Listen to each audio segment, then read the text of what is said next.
Hello दोस्तों, स्वागत करता हूं आपका आपके YouTube चैनल में जिसका नाम है SS exam study point by अभिनंदन अग्रवाल। चलिए आज अपन हम जो बात करने जा रहे हैं कारो रूल्स की और डायरेक्शन इशू किए गए हैं कारो रूल्स के लिए, इन दोनों की आज अपन बात करने जा रहे हैं।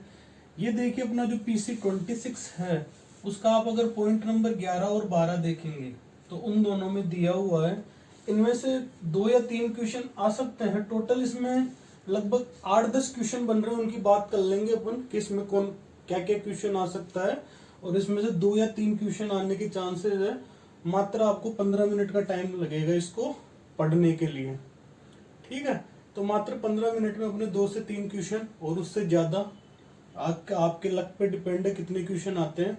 बहुत छोटा सा टॉपिक है, बहुत आसानी से समझ में आ जाएगा। चलिए तो शुरू करें।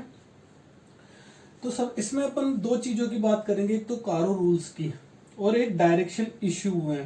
तो देखिए कारो रूल्स है, ये तो कंपनीज एक्ट के जो सेक्शन 140 सेक्शन जो इसका 143 है उसका जो सबसेक्शन 11 में उसमें तो कारो रूल्स दिए गए हैं, ठीक है। और 143(5) में क्या है, कारो से रिलेटेड जो भी डायरेक्शंस है वो दिए गए हैं, ठीक है। तो सबसे पहले देखिए कारो की फुल फॉर्म जानते हैं अपन क्या है, companies auditor report order rules 2016। जब क्या है कि ऑडिटर इसके पहले 2015 था, उसके पहले शायद 2003 था, अभी अपन प्रेजेंट 2016 की बात करेंगे, वही अपने सिलेबस में है। इसमें क्या है कि ऑडिटर को क्या, ऑडिटर रिपोर्ट ऑर्डर मतलब जब ऑडिटर क्या है ऑडिट करने जाएगा तो उसको क्या है कि ये कारो रूल्स को फॉलो करने जरूरी है, ये बताया गया है। सेक्शन ये 148 नहीं है, ये 143 का 11 है, इसमें बताया गया है कारो रूल से रिलेटेड। तो देखिए सबसे पहले क्वेश्चन तो इसका यही बन जाता है, ये अपने को सेक्शन थोड़ा याद ध्यान रख लेना है, इंपॉर्टेंट है। दूसरा क्वेश्चन, इश्यू कौन करता है कारो रूल्स, तो कारो रूल इश्यू करता है MCA ministry of corporate affairs, ठीक है। अगर ऑप्शन में मिनिस्ट्री ऑफ कॉर्पोरेट अफेयर्स नहीं है तो कौन, सेंट्रल गवर्नमेंट, ठीक है, क्योंकि वो उसी की मिनिस्ट्री है। और ये कब किया था इसने, 29 मार्च 2016 को इसने क्या किया था, इश्यू किया था। तीसरा, इस कारो रूल्स में टोटल कितने क्लोजेज हैं, तो ये 16 क्लोजेज हैं, ये भी एक क्वेश्चन बनता है। चौथा, इसकी इफेक्टिव डेट कब से है, मतलब ये एप्लीकेबल कब से है, तो ये फाइनेंशियल ईयर 15 और 16 से एप्लीकेबल है, मतलब 1 अप्रैल 2015 से ये क्या है, एप्लीकेबल है। लास्ट बात करेंगे इसमें कि एक तो होता है कंसोलिडेटेड फाइनेंशियल स्टेटमेंट और एक होता है स्टैंड अलोन फाइनेंशियल स्टेटमेंट, जिसको अपन सेपरेट फाइनेंशियल स्टेटमेंट कहते हैं। ये इसकी बात अपन इंडियस में करेंगे। तो देखिए कंसोलिडेटेड का क्या मतलब होता है कि जैसे मान लो कोई पेरेंट कंपनी है और उसकी कोई सब्सिडरीज कंपनी है, तो पेरेंट कंपनी और सब्सिडरीज कंपनी उनका सबका मिला के अपन ने एक फाइनेंशियल स्टेटमेंट बनाया है, तो वो तो क्या हो गया, वो तो हो गया कंसोलिडेटेड फाइनेंशियल स्टेटमेंट। और अगर सबका अलग अलग बन रहा है, नाम ही इसका क्या, स्टैंड अलोन मतलब या सेपरेट, मतलब जो सबका सेपरेट बन रहा है अलग अलग, तो वो हो गया सेपरेट फाइनेंशियल स्टेटमेंट। तो ये कारो रूल्स है ना, ये इस पे नहीं लगते, कंसोलिडेटेड फाइनेंशियल स्टेटमेंट पे एप्लीकेबल नहीं है। किस पे एप्लीकेबल है, स्टैंड अलोन फाइनेंशियल स्टेटमेंट पे, जिसको सेपरेट फाइनेंशियल स्टेटमेंट भी कहते हैं। तो देखिए इसमें याद रखने वाली बात क्या है, सेक्शन 143(11) कौन इश्यू करता है, एमसीए। टोटल क्लोज कितने हैं, 16। इफेक्टिव डेट 1 अप्रैल 2015 या फाइनेंशियल ईयर 15-16, और किस पे एप्लीकेबल है, स्टैंड अलोन पे। ये जो 5 पॉइंट है, ये 5 क्वेश्चन बन रहे हैं इसमें, तो ये अपने को ध्यान रखना है। अब अपन इसकी क्या है, पूरे के पूरे एप्लीकेबिलिटी की बात करेंगे, फिर क्लोजेस की बात करेंगे कि किस पे एप्लीकेबल है किस पे एप्लीकेबल नहीं है। कारो की एप्लीकेबिलिटी की बात कर लें, ये सभी कंपनी पे एप्लीकेबल है इंक्लूडिंग फॉरेन कंपनी। तो क्वेश्चन आएगा क्या फॉरेन कंपनी पे एप्लीकेबल है, हाँ है। नॉन एप्लीकेबल बैंकिंग, इंश्योरेंस, इन पे क्यों नहीं है, क्योंकि बैंकिंग के लिए क्या, बैंकिंग रेगुलेशन एक्ट है, इंश्योरेंस के लिए इंश्योरेंस एक्ट है। सेक्शन 8 कंपनीज, जो नॉन प्रॉफिट ऑर्गेनाइजेशंस होते हैं वो आते हैं सेक्शन 8 में, जैसे एजुकेशन से रिलेटेड है, स्कूल कॉलेज है, चैरिटी से related NGO non government organisation है, या फिर बाद में मंदिर है, वो सब आते हैं। 1 पर्सन कंपनी, 1 पर्सन कंपनी पे क्यों नहीं है, क्योंकि देखो उसका कंपनी किसकी है, एक ही पर्सन की है, तो उसमें बहुत ज्यादा रूल्स नहीं थोपे जाते हैं। तो इसलिए जनरली वन पर्सन और स्मॉल कंपनी को बहुत सारी चीजों में क्या एग्जेम्पशन दिया जाएगा। अगर आप कंपनीज रूल पढ़ेंगे, कंपनीज एक्ट 2013 पढ़ेंगे, तो इनमें इनको क्या है, बहुत जगह एग्जेम्पशन दिया जाता है। प्राइवेट कंपनी पे एप्लीकेबल नहीं होगा जब ये 4 कंडीशन फुलफिल करे। पहली क्या है कि पब्लिक कंपनी की क्या नहीं होनी चाहिए, होल्डिंग और सब्सिडरी कंपनी नहीं होनी चाहिए। अगर है तो एप्लीकेबल, अगर नहीं है तो नॉट एप्लीकेबल। दूसरा, पेडअप कैपिटल और रिजर्व एंड सरप्लस कितना, 1 करोड़ से कम होना चाहिए, और टोटल बोरोइंग भी कितनी है, 1 करोड़ के बराबर या उससे कम होनी चाहिए। Paid up capital reserve surplus 1 crore के बराबर या उससे कम, और टोटल बोरोइंग 1 करोड़ या के बराबर या उससे कम, तो ये क्या है, एप्लीकेबल नहीं होगा। टोटल रेवेन्यू 10 करोड़ के बराबर या फिर उससे कम, तब भी एप्लीकेबल नहीं होगा। अगर इनमें एक भी कंडीशन को वो कॉन्ट्रावेंट करती है, मतलब यहाँ पे देखो, पब्लिक कंपनी की होल्डिंग सब्सिडरी होगी तो एप्लीकेबल, 1 करोड़ से ज्यादा हो गया पेड अप शेयर कैपिटल तो भी एप्लीकेबल, बोरोइंग 1 करोड़ से ज्यादा हो गया एप्लीकेबल, और ये रिवेन्यू 10 करोड़ से ज्यादा हो गया तो भी एप्लीकेबल। इनमें एक भी कंडीशन अगर वो फुलफिल कर देगी प्राइवेट कंपनी, तो उस पर कारो रूल्स क्या एप्लीकेबल हो जाएंगे। अब अपन बात करेंगे क्लोजेस की। इसमें मैंने कितने क्लोज बताए थे, 16 क्लोज है। उन 16 क्लोज का क्या अपने को नाम याद रखना है, और कुछ क्लोजेस में क्या एक दो इंपॉर्टेंट बातें दी है, वो मैं आपको मार्क करवा दूंगा कि इंपॉर्टेंट है, वहां से क्वेश्चन बनेंगे ही बनेंगे। उन इसमें से क्वेश्चन कैसे आएगा क्लोजेस में से, कि आपको ऑप्शन देगा कि कारो रूल्स है ना जो किस पे एप्लीकेबल नहीं होता, आपको 4 ऑप्शन दिए हुए रहेंगे, तो जो 16 क्लोज में है ना उनमें से एक अलग ऑप्शन होगा हटके, तो वो आपको देखना है कि ये क्लोजेस नहीं है, तो इसके अपने को क्या नाम याद करने हैं। चलिए अब इसमें देखना, ऑडिटर क्या है, कंपनी के ऑडिट करने गया है, तो कारो रूल्स के अंदर सबसे पहले वो क्या चेक करेगा, वो फिक्स असेट के बारे में उसको चेक करना है। तो वो क्या देखेगा कि प्रॉपर रिकॉर्ड्स है या नहीं है फिक्स असेट के। प्रॉपर रिकॉर्ड देखो, फिक्स असेट के लिए रजिस्टर मेंटेन होता है जिसको फिक्स असेट रजिस्टर कहते हैं। तो वो क्या करेगा, उसको चेक करेगा कि सब प्रॉपर रिकॉर्ड मेंटेनेंस है या नहीं है। दूसरा, फिजिकल वेरिफिकेशन, जो फिक्स असेट है उनका फिजिकल वेरिफिकेशन कौन करवाएगा, मैनेजमेंट करवाएगा, ऑडिटर नहीं करेगा। ऑडिटर फिजिकल वेरिफिकेशन अगर चाहे तो कर सकता है, उसके लिए कंपलसरी नहीं है। तो फिजिकल वेरिफिकेशन मैनेजमेंट करवा रहा है नहीं करवा रहा, जनरली 1 साल में होता है, डिपेंड है, कभी कभी 2-3 साल में भी होता है, वो अलग अलग चीजों के लिए अलग अलग है। तो फिजिकल वेरिफिकेशन हो रहा है या नहीं हो रहा, अगर कोई डिस्क्रिपेंसी है फिजिकल वेरिफिकेशन में, ठीक है, तो उसको बुक्स ऑफ अकाउंट में कैसे डील किया गया है उसके बारे में देखेगा। अगर इमूवेबल प्रॉपर्टी है तो उसकी टाइटल डीड देखेगा, कि जैसे इमूवेबल प्रॉपर्टी है तो कहेगा कि लाओ भाई इसकी डीड लाओ, वो देखेगा कि हाँ ये जिस कंपनी की मैं ऑडिट करने आया उसी के नाम पे है या फिर नहीं है। तो ये 3 चीजें क्या देखेगा, वो फिक्स असेट के केस में देखेगा। ये बस इसमें इंपॉर्टेंट इतना ही है कि ध्यान रख लेना क्या करता है वो, प्रॉपर रिकॉर्ड देखेगा, फिजिकल वेरिफिकेशन हुआ और नहीं हुआ देखेगा, टाइटल डीड देखेगा इमूवेबल प्रॉपर्टी की। इन्वेंट्री में क्या देखेगा, वही देखेगा कि फिजिकल वेरिफिकेशन हुआ है या नहीं हुआ, और कोई डिस्क्रिपेंसी है तो उसको बुक्स ऑफ अकाउंट में कैसे डील किया गया है। तो यहाँ पे ध्यान रखना अपने को 2 पॉइंट हो गए, तो फिक्स असेट और एक इन्वेंट्रीज, ही याद करने अपने को। तीसरा, लोन गिवन बाय कंपनी ने कोई लोन दिया है क्या, सेक्शन 189 के, यहाँ सेक्शन याद करने की कोई इतनी जरूरत नहीं है। अगर कोई उसने लोन दिया, लोन सिक्योर या अनसिक्योर कोई भी हो सकता है। सिक्योर लोन का मतलब होता है कोई सिक्योरिटी लियो, जैसे मान लो होम लोन होता है तो घर को गिरवी रखते हैं ना, गोल्ड लोन होता है तो गोल्ड को गिरवी रखते हैं। अनसिक्योर लोन होता है जैसे पर्सनल लोन है तो उसमें कुछ अपन रख नहीं रहे, तो वो अनसिक्योर टाइप का लोन हो गया। तो अगर कंपनी ने कोई लोन दिया है तो उसमें वो 3 चीजें देखेगा, क्या टर्म्स एंड कंडीशन फॉलो की है, क्या कंपनी ने लोन दिया है। तो दूसरा, शेड्यूल ऑफ रीपेमेंट क्या है, जो प्रिंसिपल प्लस इंटरेस्ट है उसके लिए क्या है कि मतलब उसके लिए स्टुपुलेटेड टाइम, स्टुपुलेटेड मतलब क्या, एक फिक्स टाइम, जैसे मान लो 5 साल का है तो उसमें लिखा है क्या कि 5 साल के अंदर ये पैसा पे कर देगा, और क्या वो रेगुलर है क्या, ये दोनों चीजें देखेगा। फिर बाद में तीसरी चीज वो क्या देखेगा, अगर ओवरड्यू है, अगर कंपनी ने लोन दिया है और अगर वो ओवरड्यू है, और ओवरड्यू कहां से है, मोर देन 90 डेज। देखो ये क्वेश्चन बनता है यहाँ पे, अगर 90 दिन से ज्यादा ओवरड्यू है, 90 दिन के बराबर नहीं उससे ज्यादा, ध्यान रखना मोर देन 90 डेज, तो है ना जो कंपनी ने क्या स्टेप लिए हैं उसको रिकवरी करने के लिए, यहाँ पे वो ये देखेंगे। तो 3 पॉइंट हो गए, क्या क्या हुआ, फिक्स असेट, इन्वेंट्री, और तीसरा क्या, loan given by the company. चौथा पॉइंट है कि loan to director and investment by the company. Director को कोई लोन दिया है या कंपनी ने कोई इन्वेस्टमेंट किया गया उसके बारे में है। तो देखो इसमें कुछ ऐसा खास कुछ नहीं बोला, उसने कहा कि अगर डायरेक्टर को लोन दिया है तो सेक्शन 185 को अपने को कंप्लाई करना है, या फिर कंपनी ने कोई इन्वेस्टमेंट किया है, या फिर उसने कोई गारंटी दी है किसी के लिए, या फिर कोई उसने सिक्योरिटी अपनी रखी है, तो उसको क्या है सेक्शन 186 इनका कंप्लाई करना है। तो इसमें क्या है सेक्शन 185 और 186 का उसको कंप्लाई करना पड़ेगा। नेक्स्ट बात करेंगे डिपॉजिट्स की। कंपनी डिपॉजिट एक्सेप्ट करती है तो वो क्या करेगा, ऑडिटर कहेगा कि हाँ भाई कंपनी अगर एक्सेप्ट कर रही है डिपॉजिट, तब तो वो देखेगा कि कंप्लाई हुआ है कि आरबीआई के डायरेक्शंस का। सेक्शन 73 टू 76 ये सेक्शंस के किसकी बात करें, कंपनीज एक्ट की बात कर रहे हैं 2013 की।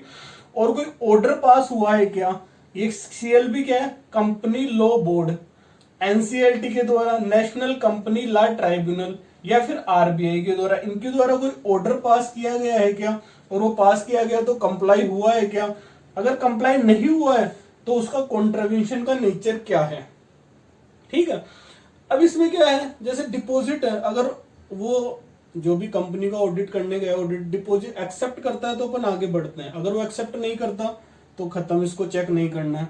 इसके बाद में कॉस्ट रिकॉर्ड्स, अपन ने पीछे ही पढ़ा था cost records and audit rules 2014, तो वही बात कर रहा है कि कॉस्ट रिकॉर्ड्स है ना वो सेक्शन 148(1) के अंदर मेंटेन कर रहा है नहीं कर रहा। तो सबसे पहले तो ये देखेंगे ये रूल्स उस पर एप्लीकेबल, ये सेक्शन एप्लीकेबल है, अगर उस कंपनी पे एप्लीकेबल है तो वो चेक करेगा, अगर एप्लीकेबल नहीं है तो चेक नहीं करेगा, आगे बढ़ जाएगा वो। तो ये अपने 6 पॉइंट हो गए, क्या क्या हो गया, फिक्स असेट, इन्वेंट्री। उसके बाद में तीसरा पॉइंट क्या था, loan given by the company, fix asset, inventory, company ने लोन दिया है क्या। चौथा, कंपनी के द्वारा लोन दिया गया है क्या। तीसरा, चौथा, कंपनी ने लोन दिया है क्या डायरेक्टर को, या इन्वेस्टमेंट किया है क्या। पांचवा क्या है, डिपॉजिट एक्सेप्ट करती है क्या कंपनी। छठा क्या है, कॉस्ट रिकॉर्ड्स। आगे बढ़ेंगे। साथ में वो कह रहा है कि स्टैट्यूटरी ड्यूज के बारे में, ये दो तरह की हो सकती है, एक तो अनडिस्प्यूटेड और एक डिस्प्यूटेड। अगर अनडिस्प्यूटेड है और अगर उसको रेगुलर डिपॉजिट कर रहा है तो कोई दिक्कत ही नहीं है, लेकिन अगर वो रेगुलर डिपॉजिट नहीं कर रहा है, नॉट रेगुलर डिपॉजिट, तो क्या करेगा, ऑडिटर देखेगा कि जो आउटस्टैंडिंग ड्यूज है more than 6 month from payable date, जिस डेट को वो पे किया जाना था ड्यूज, उस डेट से लेके 6 महीने हो गए, 6 महीने से ज्यादा हो गए, उस डेट से 6 महीने से ज्यादा हो गए, तो वो ड्यूज कौन से है वो उसको बताने पड़ेंगे। जैसे अभी अपन ने कहा था ना कि कंपनी ने लोन दिया है, तो अगर ओवरड्यू कहा 90 डेज से ज्यादा हो गए, वहां पे बात की थी अपन ने पॉइंट नंबर 3 में कि अगर 90 डेज से ज्यादा हो गए तो वो उसको वहां इंडिकेट करना पड़ रहा था। और यहाँ पे ड्यूज में कितना है, 6 मंथ वाला केस है कि 6 मंथ से पेएबल डेट से 6 मंथ से ज्यादा अगर हो गया है तो उसको इंडिकेट करना पड़ेगा, ये इंपॉर्टेंट है, ध्यान रखना। दूसरा, डिस्प्यूटेड की बात करें, अगर मान ले ड्यूज क्या डिस्प्यूटेड है, तो जैसे इनकम टैक्स है, कस्टम ड्यूटी है, एक्साइज ड्यूटी है, इसके बारे में बोला है इसमें, तो वो क्या करेगा, वो देखेगा कि उस कितना अमाउंट है और कौन से फॉर्म में, मतलब किस तरह के जो कोर्ट है या जिसके लिए फॉर्म है उसमें केस चल रहा है, वो दोनों वो चेक करेगा। ठीक है, नेक्स्ट बात करेंगे रीपेमेंट ऑफ लोन की। कंपनी ने लोन लिया है, कंपनी ने लोन लिया है, अगर वो पे कर रहा है तो ठीक है कंपनी, अगर उसने डिफॉल्ट कर दिया है तो ऑडिटर देखेगा कि कितने अमाउंट का डिफॉल्ट किया है और कब से वो डिफॉल्ट कर रहा है, 2 महीने हो गए, 4 महीने हो गए, 5 साल हो गई, 10 साल हो गई, कब से वो डिफॉल्ट चल रहा है। पॉइंट नंबर 9 में 2 बात करेंगे, एक तो आईपीओ होता है, एक एफपीओ होता है। देखो आईपीओ क्या होता है, आईपीओ होता है इनिशियल पब्लिक ऑफर। जब कंपनी अपना पब्लिक इश्यू लाती है, पहली बार वो शेयर मार्केट में लिस्टेड होती है तो वो अपना आईपीओ लाती है, उसको आईपीओ कहते हैं। और एफपीओ क्या होता है, वो कंपनी पहले से लिस्टेड है, वो वापस क्या है, पैसा अपना मनी राइज करती है किसी काम के लिए, तो वो एफपीओ लाती है। अगर फर्स्ट टाइम अगर लिस्ट हो रही है तो आईपीओ, और अगर सेकंड टाइम अगर वो पैसे इकट्ठे कर रही है पब्लिक ऑफर से तो उसको एफपीओ कहते हैं। तो अगर कोई मनी राइज की गई है आईपीओ या एफपीओ से, या फिर टर्म लोन लिया गया है, तो इसमें क्या कह रहा है, use for the purpose for which rise, मतलब जिस काम के लिए उसने क्या किया, पब्लिक ऑफर या टर्म लोन लिया है, क्या पैसा उसी काम में लगाया है, वो देखेगा ऑडिटर। कि उसी काम के लिए पैसा यूज हुआ है या नहीं हुआ। पॉइंट नंबर 10 देखेंगे, फ्रॉड बाय द कंपनी। क्या कंपनी के द्वारा फ्रॉड किया गया है, कंपनी के किसी मेंबर के द्वारा, या ऑन द कंपनी, या कंपनी पर फ्रॉड हुआ है, मतलब कंपनी के साथ किसी ने फ्रॉड किया है, तो वो देखेगा कि उसका अमाउंट क्या है और नेचर क्या है। ठीक है, तो पॉइंट 10 हो गए। क्या क्या हो गया, पहला क्या था, फिक्स असेट, इन्वेंट्री, क्या था, loan given by the company, loan to director. पांचवा क्या था, बोलो पांचवा क्या था, एक था कॉस्ट रिकॉर्ड, पांचवा था डिपॉजिट, छठा था कॉस्ट रिकॉर्ड, सातवां statutory dues, repayment of loan, IPO, FPO, fraud. ठीक है, अब अपन 6 पॉइंट और बच्चे। 11वां पॉइंट क्या कह रहा है कि मैनेजर रिम्यूनरेशन, मतलब जो भी उसमें एम्प्लॉय है उनको जो रिम्यूनरेशन है वो अगर पेड किया जा रहा है सेक्शन वो क्या 197 और शेड्यूल 5 के अंतर्गत उसको पेड किया जा रहा है, ठीक है, तब तो ठीक है। और अगर उसके अंतर्गत पेड नहीं किया, उसको ज्यादा पे कर दिया, तो उसमें कितने अमाउंट का ज्यादा उसको पेमेंट किया गया है और जो रिफंड के लिए है ना, जो कंपनी क्या स्टेप ले रही है उसके बारे में वो ऑडिटर को देखना है। 12वीं बात करेंगे अपन, 12 पॉइंट निधि कंपनी। निधि कंपनी क्या होती है, एक छोटी सी कंपनी होती है जो कुछ लोगों के द्वारा मिलकर बनाई जाती है, तो उन्हीं जिन लोगों के द्वारा मिलकर बनाई गई उन्हीं के डिपॉजिट लेता है जो मेंबर्स है और उन्हीं को लोन देता है। तो निधि कंपनी में क्या है, ये थोड़ा ध्यान रख लेना, निधि कंपनी में नेट ओवर्ड फंड और डिपॉजिट का रेशियो होना चाहिए 1:20। नेट ओवर्ड फंड और डिपॉजिट का रेशियो कितना होना चाहिए, 1:20, और इसको मेंटेन करना है 10% अनइनकम्पर्ड डिपॉजिट। अनइनकम्पर्ड क्या होता है, मतलब लायबिलिटी फ्री डिपॉजिट, इसको 10% मेंटेन करना है। और नेट ओवन फंड और डिपॉजिट का रेशियो क्या है, 120 में होना चाहिए। ये ऑडिटर क्या है, चेक करेगा। 13 है आरपीटी। आरपीटी क्या है, रिलेटेड पार्टी ट्रांजेक्शन, ये अपन अकाउंट्स में पढ़ते हैं, रिलेटेड पार्टी ट्रांजेक्शन, ठीक है। तो उसके अंदर अगर आरपीटी है उसमें सेक्शन 177 और 178 का फॉलो किया कर रही है नहीं कर रही कंपनी, वो चेक करेगा। पॉइंट नंबर 14 में private placement of preferential issue. देखो प्राइवेट प्लेसमेंट क्या है, प्राइवेट प्लेसमेंट और प्रेफरेंशियल इश्यू लगभग एक जैसी चीजें हैं, नाम ही क्या है, प्रेफरेंस इश्यू। मतलब जैसे आईपीओ आया था पब्लिक इश्यू, वैसे ये क्या होता है, प्रेफरेंशियल इश्यू होता है, मतलब कुछ लोगों को प्रेफरेंस दी जाती है पहले, कि अगर हम ये है ना जो इश्यू ला रहे हैं तो पहले आप इसके वो ले सकते हैं, आपको इसमें प्रेफरेंस दी जाएगी। तो ये दोनों एक जैसी चीजें हैं। और एक कन्वर्टिबल डिबेंचर, अगर इन तीनों से फंड राइज कर रहे हैं, जैसे वहां आईपीओ एफपीओ से किया था, टर्म लोन से किया था, तो वही वाली बात कह रहे हैं कि use for the same purpose for that rise, मतलब जिस काम के लिए पैसा उन्होंने इकट्ठा किया है, जो बता के किया है कि हाँ हम इस चीज के लिए पैसा ले रहे हैं, तो उसी काम में है ना वो पैसा लगा है या नहीं लगा, ये ऑडिटर को क्या है, देखना है। नेक्स्ट 15वें पॉइंट की बात करेंगे, नॉन कैश ट्रांजेक्शंस। कंपनी क्या है, एंटर हुई है नॉन कैश ट्रांजेक्शन में, किसके साथ, कोई डायरेक्टर के साथ या उसके रिलेटेड पर्सन के साथ में कंपनी क्या नॉन कैश ट्रांजेक्शन में इन्वॉल्व हुई है क्या, ठीक है। पॉइंट नंबर 16, चलिए पॉइंट नंबर 16 आगे पढ़ते हैं अपन। 16 में क्या कह रहा है कि कंपनी है ना वो रजिस्टर है क्या आरबीआई एक्ट 1934 के अंदर, और वो कौन से सेक्शन के अंदर, 45 IA के अंदर। तो ऑडिटर क्या करेगा कि वो देख लेगा कि लाओ सर्टिफिकेट दिखा दो जिसके अंदर ये कंपनी रजिस्टर है, देख लेगा वो, ठीक है, तो बात वहीं पे खत्म हो जाएगी। तो ये अपने 16 क्लोज खत्म हुए, इनके नाम याद करने, क्या क्या था, fix asset, inventory, loan given by the company, loan to director और investment by the company, deposit, फिर कॉस्ट रिकॉर्ड, फिर क्या था 7वां पॉइंट था